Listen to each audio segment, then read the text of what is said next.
It is incredibly hot where I live during the summer.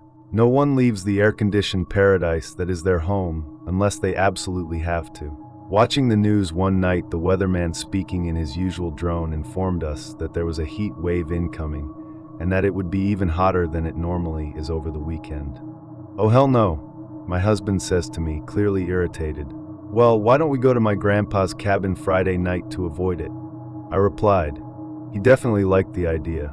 My grandfather gave us his permission to go up there for the weekend, just asking that we do a few things to help him keep it cleaned up and do some fire hazard reduction for him. We agreed, looking forward to a weekend alone and out of the heat.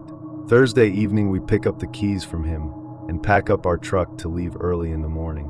Friday morning we headed up there and stopped in a small town at the base of the mountain to get some gas and snacks. We're standing outside the truck, eating push pops, waiting for the gas to pump when my husband smiles at me. "Don't you dare," I say, knowing full well what is about to come out of his mouth. He starts chuckling between licks of his push pop and whispers in my ear, "Slenderman. Ha ha ha, Slendy is waiting for you up there. You're hilarious," I reply sarcastically. "If only." We reach the cabin and get the lights and water going. Take our bags and the groceries in.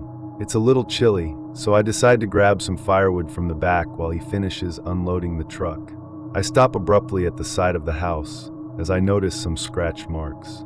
Long, thin, and going along the side like someone was dragging a rake almost while walking along. Those weren't there last time I was here, but it had been a very long time since I had been there, so I shook my head and continued on to the back to grab a few logs. The rest of the day goes by without incident. We go fishing, ride the ATVs, make some s'mores.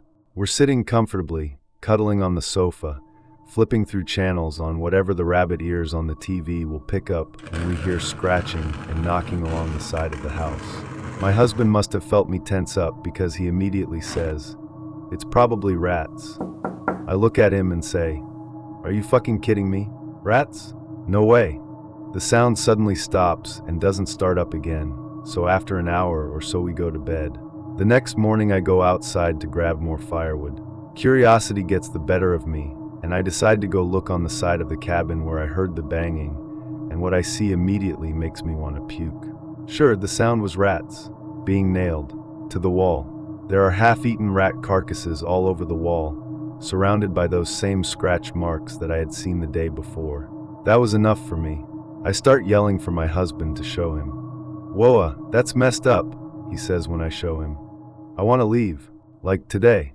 I don't want to stay another night." He makes another joke about Slenderman and tells me we'll be fine. "If it makes you feel safer, we'll shut all the window and door coverings." The cabin had these big wooden doors and window coverings that lock to prevent anyone from breaking in while no one is there. I agree to this and say we'll stay another night. Just before dusk, we lock everything up and barricade the front door, mostly because I demanded it so I could sleep easily. Just as the night before, as we're sitting down watching television, I hear the dragging, scratching, and knocking. I sit there petrified. My husband yells, "Stop it! Whoever you are, you aren't funny." Just as he says that, the knocking intensifies and we hear a deep growling through the cracks in the wood. Puffs of breath say in a crackling, inhuman voice, "Come out to play with me." I run up the stairs faster than I have ever run in my entire life, heart thundering hurt against my chest, barely able to breathe. I hide under the covers. What the heck that's going to do I don't know, but it brings me an inkling of comfort. I sit there cursing my husband for not leaving when we had the chance. Whatever is out there laughs in that horrible voice for hours, knocking and knocking all over the house, claws scratching the walls, rattling the doors and window covering, trying so hard to get them open. Eventually it stops, and we fall into an uneasy sleep. That morning we pack up our shit in a hurry and get into the truck. The house is covered in torn-in-half animals, raccoons, squirrels, foxes. There's even half a deer on the deck. We throw all of our shit into the truck, and just before we leave, I remember that my grandpa keeps motion capture cameras on the trees surrounding the house because he likes the pictures of the wildlife. I grab them and flip through them as we're driving off, happy to be getting the heck out of there. The pictures are nice enough. Some deer, a few blue jays, which makes me smile because they're his favorite. Just as I finally start to relax and breathe easy, I start to see pictures of the animals being nailed to the cabin.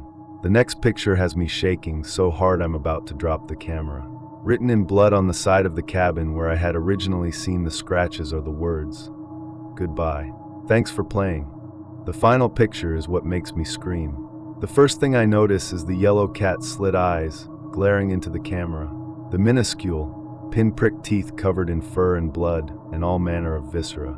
It's hunched over, its spine in an arch, waving at the camera. Furry stick-like legs ending in cloven hooves with the torso of a man. It's emaciated and gangly thin. It's clearly laughing at us and the fun it's having.